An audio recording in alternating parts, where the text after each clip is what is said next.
Hello, this is Jake Beeman. Welcome back to the classroom. It is a bitterly cold week in Kentucky, so we're going to do my beginner biology class for beekeepers. This class was originally created by Amanda Snyder a few years back and used in our beginner program. I gave the class last year, so this is my riff on it. I am your presenter. I'm an EAS and Cornell Master Beekeeper. I run around 100 hives through the winter. In the summer, it skyrockets to the 150, 170 range. And I've got all these fun things to show you. With this presentation, students will be introduced to the honey bee itself, its classification and caste, the anatomy and the nest, the life cycle of the bee, phenology, and communication between bees. We start off with the classification. It's in the animal kingdom. It's of the order Hymenoptera. That means it has these paper-thin wings. It is in the suborder Apocrita, which is the wasp waist, kind of the common trait of wasps, along with larvae without legs or ocelli. Ocelli being one of the eyeball types. It is in the family Apidae. These are the ones with the long tongues, the long proboscis and pollen-gathering hair structures. They are in the clade Corbiculata. This means the girl bees, the females, on their last leg, has a mean to carry pollen on them. They're of the tribe Apini, which involves Apis, which is their genus. These are eusocial bees. That means they hang out in superfamily units. They are beeswax producers. They have hairy eyes, feet with cleft claws, and aureolia. Aureolia are the pads on the end of their feet. And they are of the species Mellifera. This means honey-bearing in Latin, and they build large social nests constructed of hanging bee combs.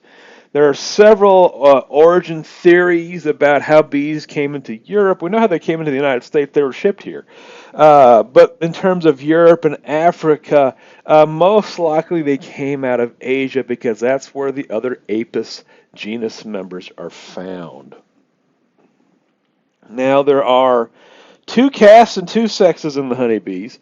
Amongst the female sexes, the caste workers and queens. Queens are the longer females. They are the reproductives of the hive. The worker honeybee has a undeveloped reproductive system. The male of the hive is the drone, that big fellow on the right-hand side. The easy way to tell drones from the other bees is their eyeballs touch at the top of their head, while the female bees, the eyeballs are independent of each other. Now, let's talk about worker bees. They make up more than 90% of the hive, and sometimes more than 99% of the hive, especially in wintertime. Their roles in the hive are based on their age and the needs of the colony. This is known as age-based polyethism, poly being multi-ethism being jobs. The first things they do upon emergence is clean cells, or little housekeepers inside the colony. The second task they take on is nurse bees, taking care of the young. The third task is comb building and capping and honey processing work and those kinds of things. The fourth and fifth task, they transition into outside work where they guard the hive and begin foraging.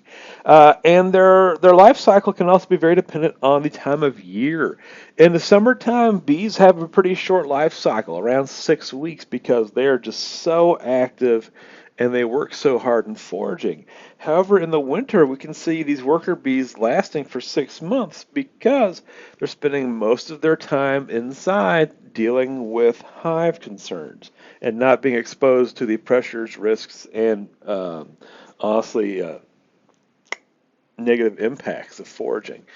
So let's go on to the queen, the other caste. She is the center of the hive universe. Her pheromones spread throughout the hive to assure all the other bees things are going well. And this is absolutely true. If there is a problem with her pheromone getting spread around the colony, trouble quickly begins. She can lay several thousand eggs a day. Some people say 1,000, some say 2, some say 3. It doesn't really matter. She can lay a bunch of eggs a day, more than her own body weight. If there is no laying queen, the hive detects it rather rapidly. I say here within hours. Honestly, they know within about 10 minutes that something's wrong and the queen's not there. Within hours, they will start making provisions to make a new queen. If no queen can be created, like there's not any brood in the colony, the beekeeper needs to immediately introduce a queen, otherwise that colony will collapse. Now drones, these are the males. Uh, Apis, the insects, they use haplodipody to determine sexes. Females are diploids. They get two sets of genes. Haploids only get one set of genes. So they only have mothers. They don't have fathers. They have grandfathers, but they don't have fathers.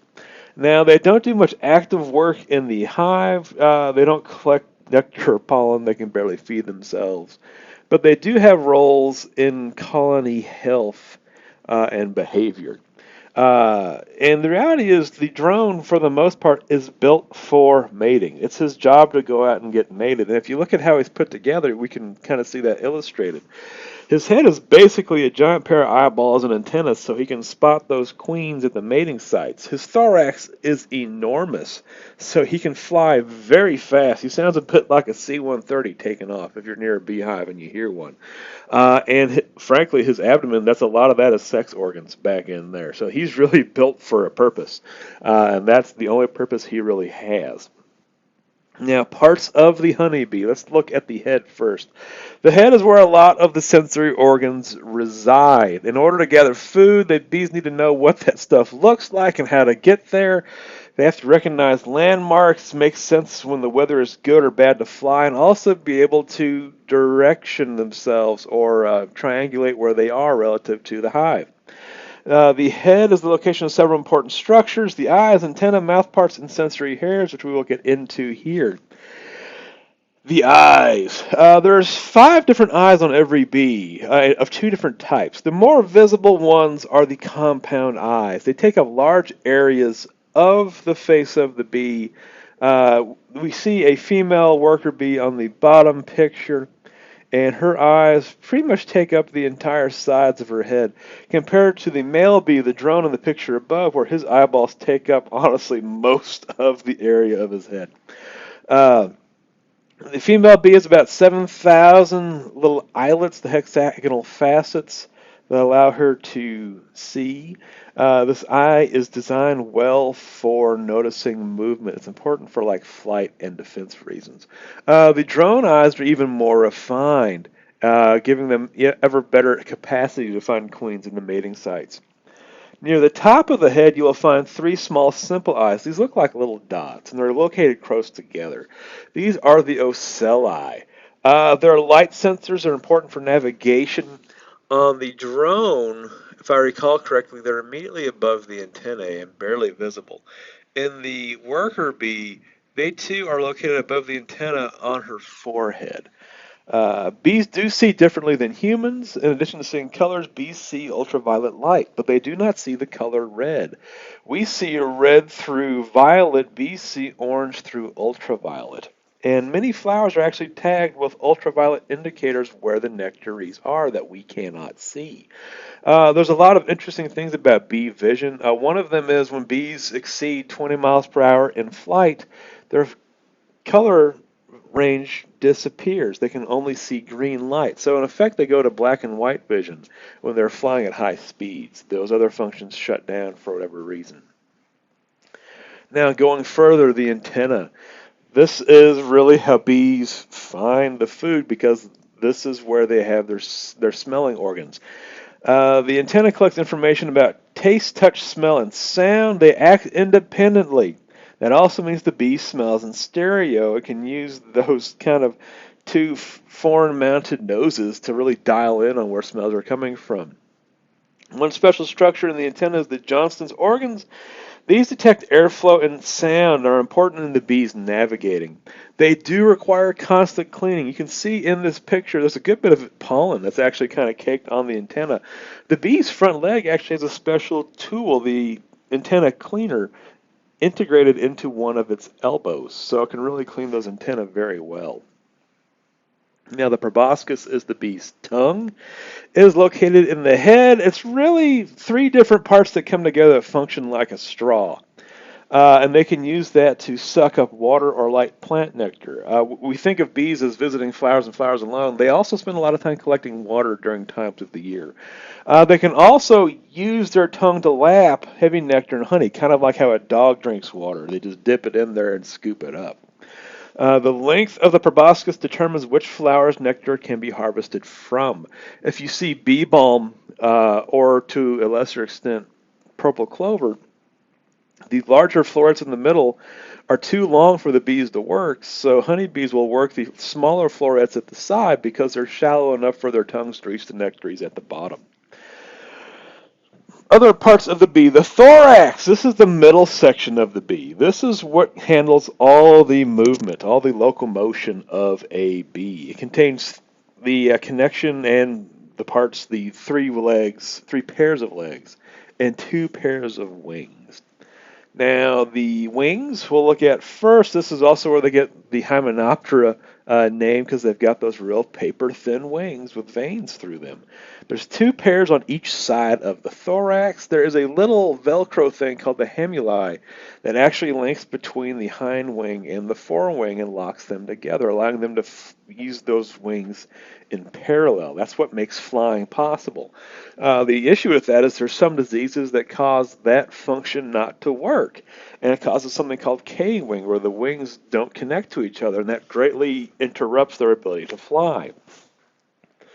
And the wings also help the bee manage things in the colony. They can control temperatures in the hive by fanning their wings to bring in cool air. They can also isolate their wing muscles and just vibrate their wing muscles to produce heat in the wintertime. Now the legs. Bees have 6 legs, 3 on each side, 3 pairs. They all have their unique additional functions beyond mobility. Like the front leg, we notice between the last 2 big parts at the bottom, there's kind of that rounded spot at the elbow. That's the antenna cleaner. The second leg is not visible in this photo, but it has a spike for collecting the wax plates the bee can produce, while the third leg has the corbicula, which is the pollen basket where the bee can store pollen while foraging. And we also have the abdomen. This is the back end of the bee and also is most of the mass of the bee. It contains most of the organs, most of the lung structures back here, the aorta, the heart is back there. It also includes the reproductive organs and the stinger organs and the digestion organs. Now the stinger, it's bees, so we got to talk about the stinger. There's 2 different kinds of stingers depending on the caste. Workers have a barbed stinger, so when they stick that stinger into you, quite often the stinger and the pollen sac and all its bits come out with it. This is a fatal event for the honeybee, but also that stinger has little alarm systems on it that put out a smell that tell other bees to attack in that spot. So it's very intentional that this happens. Queens, however, don't have that. Queens have a smooth stinger, so the queen can sting repeatedly.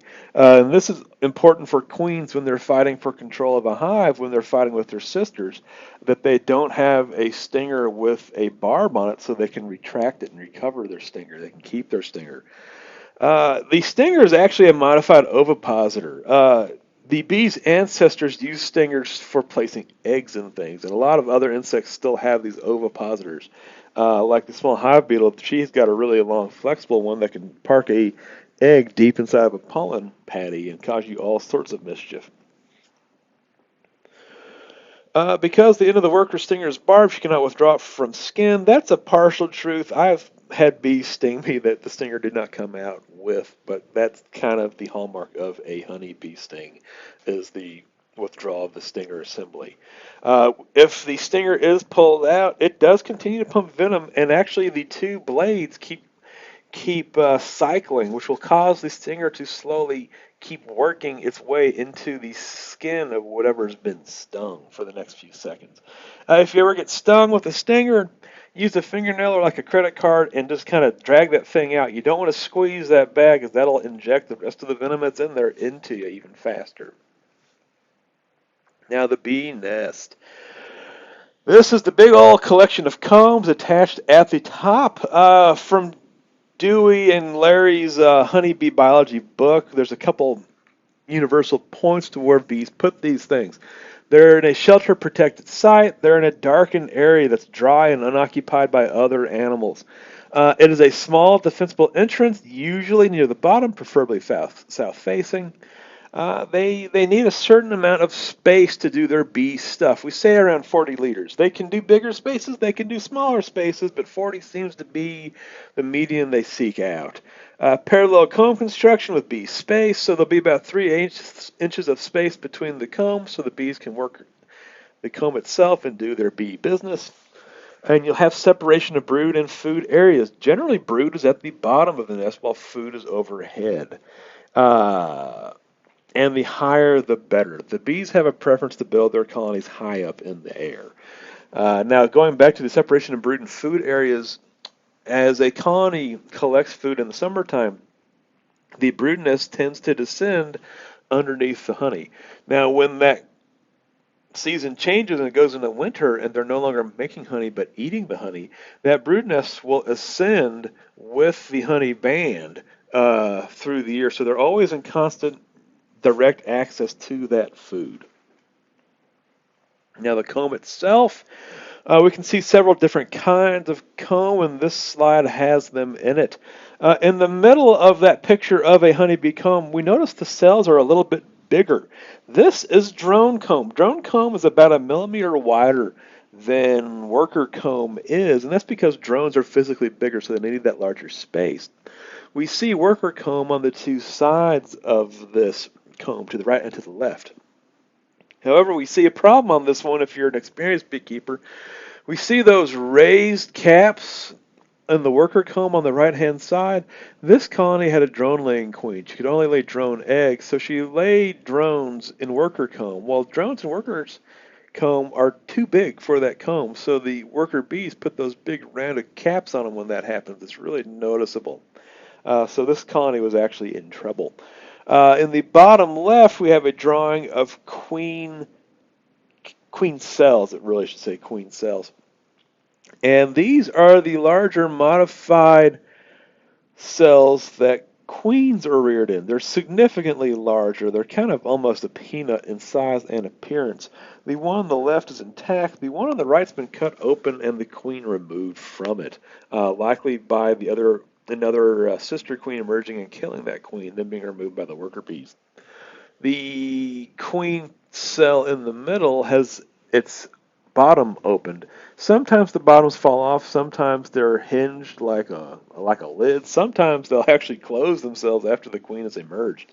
And you'll think you have a queen in there, but she's already gone out. That's what those queen cells look like. Now, nest organization, we talked on this a little bit earlier, but usually they're going to have a closed top, honey at the top half of the hive, brood in the bottom half, and an entrance at the bottom.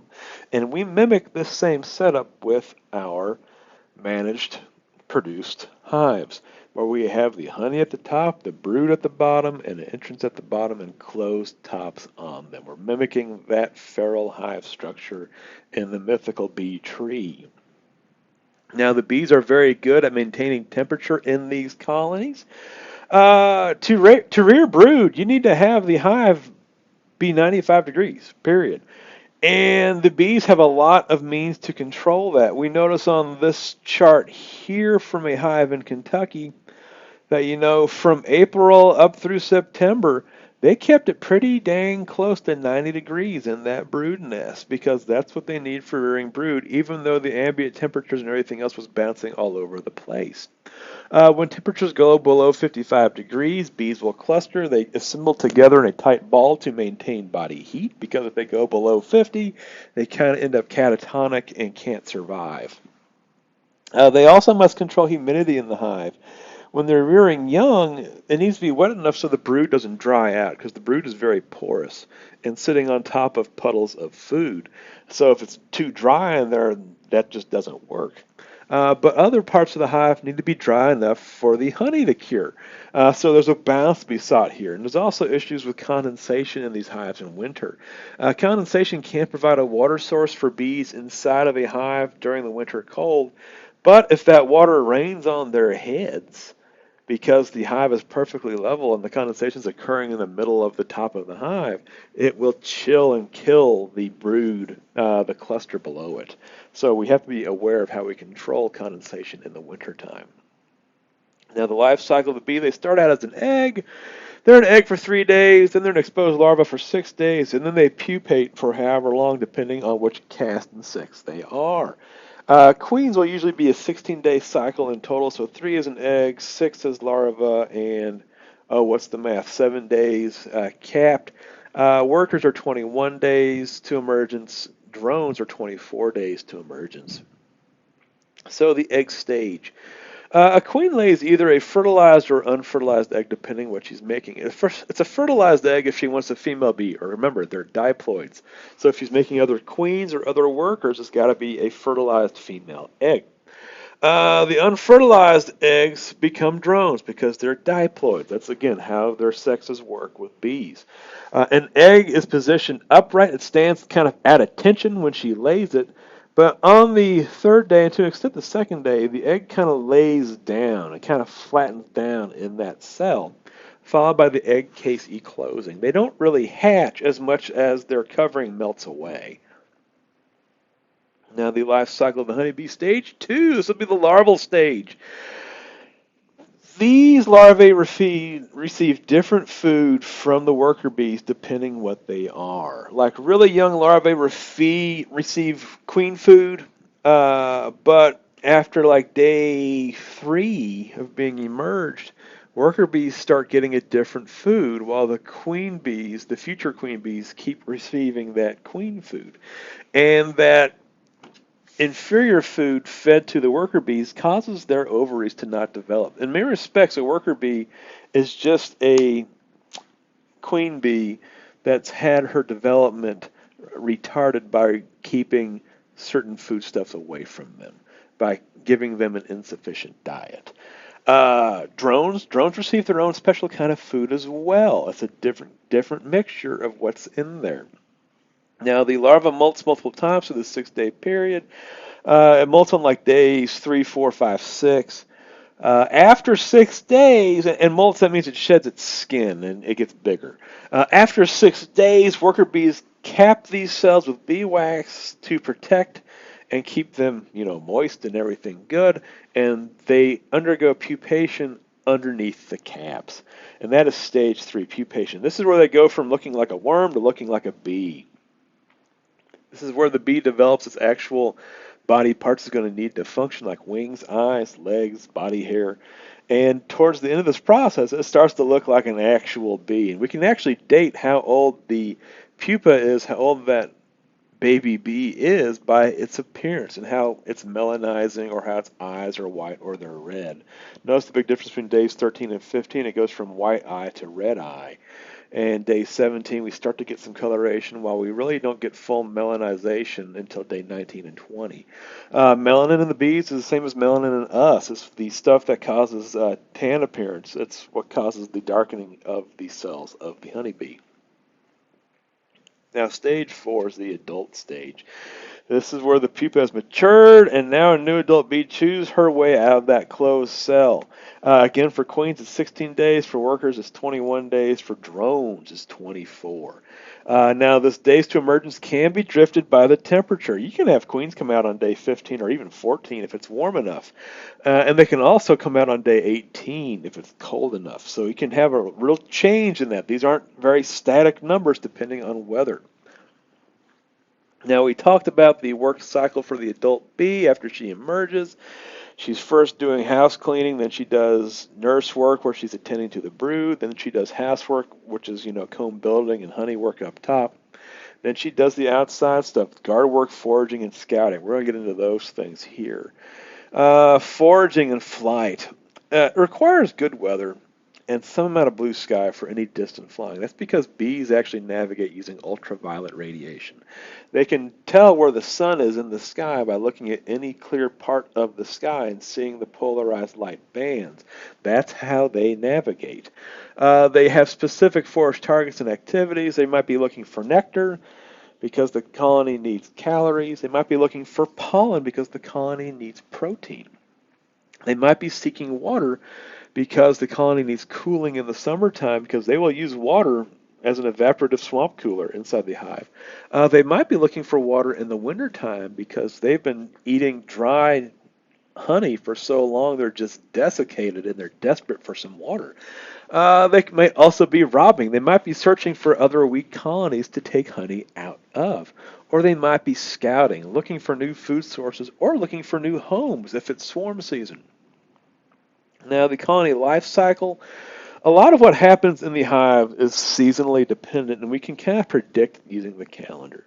A new colony, they spend their entire spring, summer, and fall trying to gather enough stores to survive the winter. They're going to build comb and work as fast as they can to fill that comb while they still have a population. The reason being is generally their highest population is when they start as a swarm or a package, and then they decline because by the time they get new bees being produced, they're already kind of past the hill and going on the downward trend.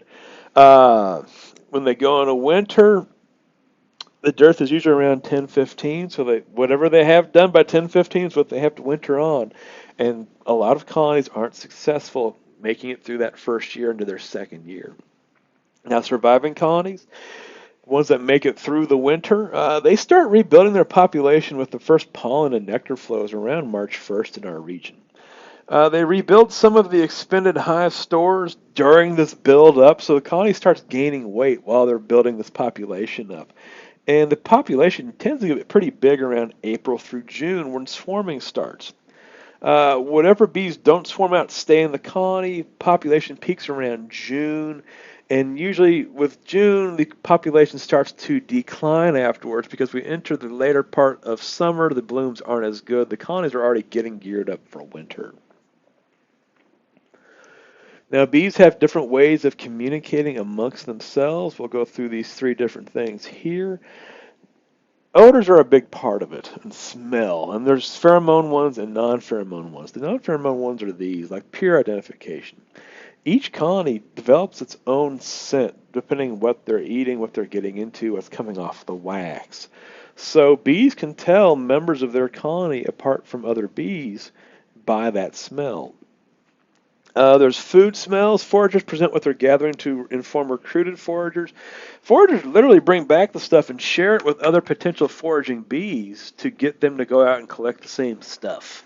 And also, disease can produce certain smells inside the hive that the bees react to. Bees know, frankly, when larvae is sick with varroa sometimes, and they'll go in there and remove them, and that's something we actually breed for at this point.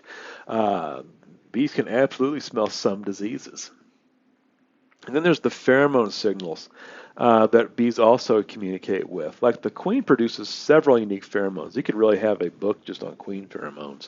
That includes QMP, that's queen mandibular pheromone. That's very important for worker temper. It's very important for swarm control. And the queen also has the Dufour gland, which is a gland that tags her eggs with her smell. So eggs laid by the queen smell different than eggs laid by workers. And I know I said workers don't have developed ovaries. They can lay eggs. They just don't do it nearly as well as a queen does, nor are they ever mated so they can only lay boy eggs. Now, the brood pheromone, that's pheromone that comes off of the open larvae. That actually inhibits other worker bees from laying eggs. So there's a control matrix there that induces the workers to just do their work and not lay eggs. There's forager pheromone. It's actually my favorite one of all the pheromones is forager pheromone because it's so comical to me. When foragers go out and collect nectar, they occasionally come across a flower where the nectar is spoiled, where it's gone off like a mild beard. And rather than collecting that to bring it back to the hive, they'll just drink it outright and move on to the next colony, the next flower to collect good nectar to bring back to store in the hive.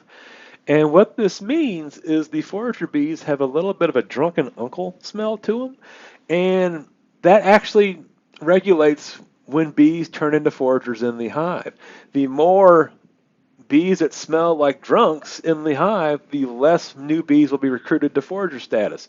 If you have something that kills all your foragers, like say they're all working alfalfa and they get hit with a pesticide, suddenly the hive no longer has that smell, and the workers that are almost the right age to start foraging go, oh, I need to start foraging. And that's how they transition over. That's how forager pheromone regulates how many foragers a hive has.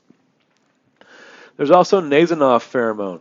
Nasonoff is emitted by a gland near the rear end of a bee, and it's their "Hey everyone over here" signal. If you ever see a swarm, if you ever have a colony that's missing a queen, you'll see them scenting. Scenting is the verb for when they're opening up their nasonoff glands and producing a smell. It smells significantly of lemongrass. It's very recognizable. That's also why we can use lemongrass to attract swarms to our swarm traps. And we also have the alarm pheromones, which are attached to the stingers.